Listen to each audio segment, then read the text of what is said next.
지난주일 요한복음은 우리에게 오병이어를 소개했습니다.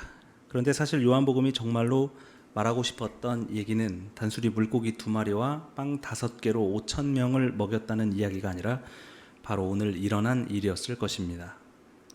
예수는 그 큰 무리를 먹이시고 도망치셨습니다. 왜냐하면 오병이어를 먹은 이들이 억지로 예수를 왕으로 삼으려고 했기 때문입니다.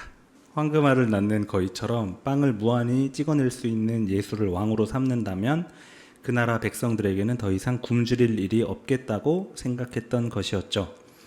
사람들은 우리를 부자로 만들어줄 수 있는 경제 대통령 예수를 꿈꿨던 것입니다. 사람들이 어찌나 끈질긴지 결국 배를 타고 바다를 건너서 예수를 잡았습니다. 선생님, 언제 여기까지 오셨습니까? 예수께서 그들의 마음을 아시고 이렇게 말씀하십니다. 너희가 나를 찾아온 것은 결국 빵 때문이지 않느냐? 썩어 없어질 양식을 얻으려고 일하지 말고 영생의 양식을 얻으려고 일하여라. 그들이 묻습니다. 그 일이 어떤 일입니까? 예수께서 말씀하십니다. 그 일은 바로 하나님께서 보내신 일을 믿는 것이다. 사람들이 꾀를 내어서 예수를 도발합니다. 당신이 믿을 만한 사람이라면 우리에게 표징을 보여주시오. 그 옛날 우리 조상 모세는 하늘에서 빵을 내리게 했습니다. 당신은 모세처럼 빵을 내리게 할 수 있겠소? 사람들은 여전히 빵 생각뿐입니다. 이렇게 예수를 도발하면 자극받은 예수가 보여줘? 하면서 하늘에서 빵이라도 내려줄 것으로 생각했던 것입니다.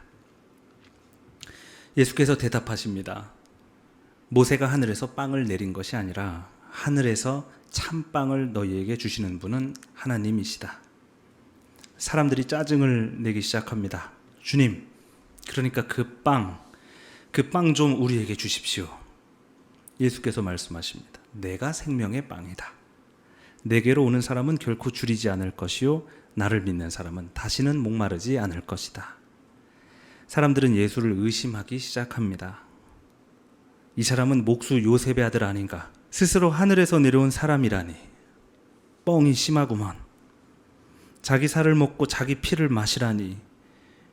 우리는 식인을 하겠다는 것이 아니라 그저 빵 하나를 원했을 뿐인데 너무 나가시는구만. 사람들은 수군댑니다. 이 일로 인하여 대부분의 제자들이 예수를 떠나가게 됩니다. 믿음을 기대했던 예수, 빵을 기대했던 사람들, 결과는 이별입니다. 구독자가 5,000명에서 12명으로 줄어버린 유튜버처럼 예수는 이 일로 인하여 거의 모든 지지자를 잃습니다. 사람들은 모세를 대단한 사람이라고 존경합니다. 왜냐하면 광야에서 배고프다고 원망하던 백성들에게 빵을 줄 수 있기 때문입니다. 목마르면 물 주고 배고프면 빵 주고 또 빵 지겹다고 하면 메추라기 주고 얼마나 좋습니까? 지난주에 아기를 키우는 어떤 부부와 식사를 했는데 아기가 배고픈지 막 울더라고요. 무언가를 먹이면 안 울고 또 먹었는데 맛이 없으면 웁니다. 아기들이 참 영악한 게 자세히 보니까 또 안 울더라고요. 다 연기였습니다.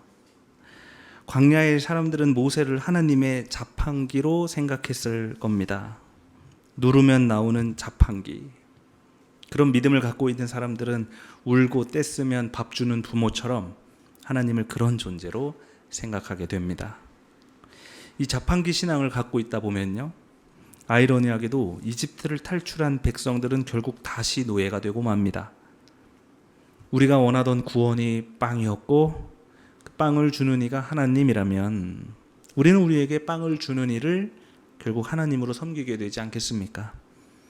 그렇게 우리는 국가, 자본, 기업, 또 가부장, 권력의 노예가 되고 말았습니다. 사실 세상에서 우리에게 빵을 주는 이는 하나님이 아니라 세상의 권력자들입니다. 하나님은 우리에게 빵을 주지 못합니다. 어차피 세상의 자본은 결국 기득권의 소유니까요. 요한 공동체는 아마도 이 요한복음 6장을 성찬 전례문으로 사용했을 것입니다. 집례자는 빵 한쪽을 들어 올려서 이렇게 말했을 겁니다. 이것은 예수의 몸, 하늘에서 내려온 빵입니다. 이것을 먹는 사람은 영원히 살 것입니다. 세상이 주는 빵, 그 썩어 없어질 빵을 먹고 사는 이는 세상의 힘으로 연명하며 살아갈 것입니다. 그러나 하나님이 주는 영원한 빵을 먹고 사는 이는 하루를 살고 죽더라도 하나님의 힘으로 진실되게 영원하게 그 하루를 살아낼 것입니다. 우리 예수를 먹고 그 예수의 힘으로 한번 살아봅시다. 그래서 우리 가난하지만 떳떳합시다. 그들은 이렇게 다짐하고 결단하며 빵을 나눴습니다. 그래서 요한복음에서 오병이어 이야기는 함정입니다. 빵 5개와 물고기 2마리로 5,000명을 먹이는 기적 같은 일은 실제로는 일어나지 않습니다. 오병이어 이야기는 오히려 그 썩어 없어질 빵을 거부하자고 말하는 공동체의 선언입니다. 그래서 우리의 고귀한 믿음을 그 부자들과 권력자들에게 빼앗기지 말자고 호소합니다. 고작 그 빵 한 조각 때문에 우리의 믿음을 팔아서 되겠습니까? 구미에서 한국 옵티컬 하이테크 2명의 노동자들이 고공농성을 벌이고 있습니다. 많은 동지들이 가망이 없다고 떠났습니다. 회사는 돈을 줄 테니까 반성문을 쓰라고 노동자들을 조롱합니다. 그러나 그 노동자들은 이 희망 없는 상황 안에서도 투쟁을 계속해서 이어간다고 합니다. 왜요? 돈 더 받으려고요? 아닙니다. 돈 때문이었다면 반성문 10장도 쓰지요. 그들은 돈이 아니라 바로 자존심 때문에 그 투쟁을 이어간다고 했습니다. 세상에는 돈보다 중요한 것이 있는 법입니다. 저도 쫓겨나는 수많은 이들과 함께 투쟁했습니다. 우리가 말하는 승리는 물론 보상금이죠. 그래서 세상 사람들은 우리를 보고 돈 한 푼이라도 더 받고 나가려는 알박기라고 욕하기도 합니다. 그러나 우리가 원하는 보상금은 단순히 돈이 아니라고 생각합니다. 그것은 세입자들의 삶이고 또 가난한 이들도 계속해서 살아가야 할 권리입니다. 그런데 실제로 협상 테이블에서 제시되는 그 가격을 보고 있자면 정말 자존심이 상합니다. 고작 건물주가 그들의 삶과 권리를 사기에는 턱없이 부족한 액수라고 생각합니다. 우리는 돈 더 받아내려고 싸우는 것이 아니지만 결국 돈 더 받아내려고 싸웁니다. 이 말은 가난한 이들의 삶과 역사와 권리, 또 그들의 존재와 가치가 돈으로 살 수 없을 만큼 고귀하다고 이 세상에 선포하는 일입니다. 사회운동도 돈으로 하는 거 아닙니다. 옥바라지 선교센터 만들 당시 맨 땅에 십자가 하나 놓고 시작했습니다. 용역들한테 맞아가면서 하나님 나라를 호소했더니 청년들이 모여들었고 지금까지 뭐라도 계속해서 해볼 수 있었습니다. 당시 주변에 기독 청년 운동 단체들 수천만 원씩 예산이 있었는데 그 청년들은 결국 어떤 운동 현장에서도 볼 수 없었습니다. 목회도 하다 보니까 돈으로 하는 거 아니더라고요. 이 새민족교회 빚 다 갚은 자가라고 하면 모두 놀랍니다. 그러나 저는 알고 있습니다. 이거 돈으로 산 거 아닙니다. 여러분의 삶과 신앙 그리고 하나님 나라를 향한 열정과 헌신으로 산 것 아닙니까? 우리 청년들은 왜 새민족교회 옵니까? 수천만 원씩 쏟아부어도 청년들이 빠져나가는 교회가 이 한국의 대부분입니다. 우리 교회 돈 때문에 오는 청년 하나도 없습니다. 우리 청년들은 정의롭고 올바른 가치를 함께 이루고 그것을 살아내려고 이곳에 온 것 아닙니까? 우리는 결코 빵을 위해 살아가지 아니하고 이 믿음을 지키기 위해 살아갑니다. 에베소서는 오늘 하나님께서 높은 곳으로 올라가셔서 사람들에게 선물을 나누어 주신다는 시편을 인용합니다. 그런데 그 높은 곳으로 올라가려면 먼저 낮은 곳으로 내려와야 하지 않겠습니까? 하늘에서 내려오신 분이 누구입니까? 그것은 바로 예수 그리스도입니다. 하늘에서 이 땅으로 내려와서 쫓겨나고 고통받는 이들에게 하나님 나라를 가르쳐 주신 하나님. 우리 비록 땅에 발붙여 살고 있지만 한번 하늘의 사람으로 살아보자고 설득하신 선생님.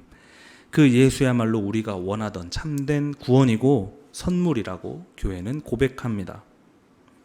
다시 말해 부자들이 베푸는 빵이 아니라 바로 이 예수야말로 하늘에서 내려온 참 양식이라고, 그래서 우리는 빵이 아니라 예수의 힘으로 하루를 살아낸다고 고백하는 이들이 나누는 것, 그것이 바로 성찬입니다. 저는 쫓겨나는 을지오비베어에 연대하면서 노가리 골목에서 새민족교회 교우들과 함께 예배하던 날을 잊을 수 없습니다. 만선호프가 그 노가리 골목을 모두 장악하고 10개가 넘는 가게들을 다 내쫓았습니다. 만선호프는 매일 밤 불법 야장을 깔았고 그날도 수많은 이들이 시끌벅적하게 만선호프의 맥주를 마시고 있었습니다.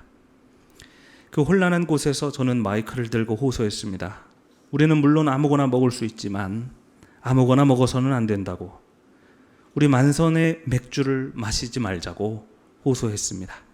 만선, 그물에 고기를 가득 실어서 이미 만선이 되었지만 배부름을 모르고 계속해서 배를 채우는 저주받은 아귀처럼 이 골목을 장악하고 이웃의 삶을 짓밟는 만선호프의 맥주를 거부하자고, 그 대신 쫓겨나는 이들에게 살과 피를 내어주시며 정의를 위해 싸울 힘을 주시는 이 성찬을 나눠 먹자고 소리쳤던 날이 생각납니다. 많은 이들의 저녁을 망친 죄로 그날 저는 많은 시비와 공격을 받아내야 했지만 그날 우리가 그 조롱 가운데에서 나누었던 성찬은 그 어떤 식탁보다 떳떳했고 충만했습니다. 사랑하는 교우 여러분, 매주 우리가 나누는 성찬을 기억하며 살아가십시오.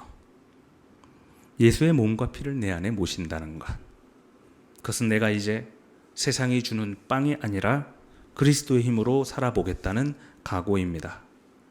그래서 결국 돈을 쫓는 삶이 아니라 믿음을 지키는 삶, 돈 받고 거짓을 행하는 삶이 아니라 조금은 가난하더라도 진실을 말하고 행하는 삶을 살아보겠다는 우리의 의지입니다. 저는 우리 새민족 공동체가 바로 그런 성찬을 나누게 되기를 바랍니다. 그러면 우리는 영원히 썩지 않는 생명을 비로소 누릴 수 있게 될 것입니다. 오늘 주신 말씀을 다 함께 묵상합시다.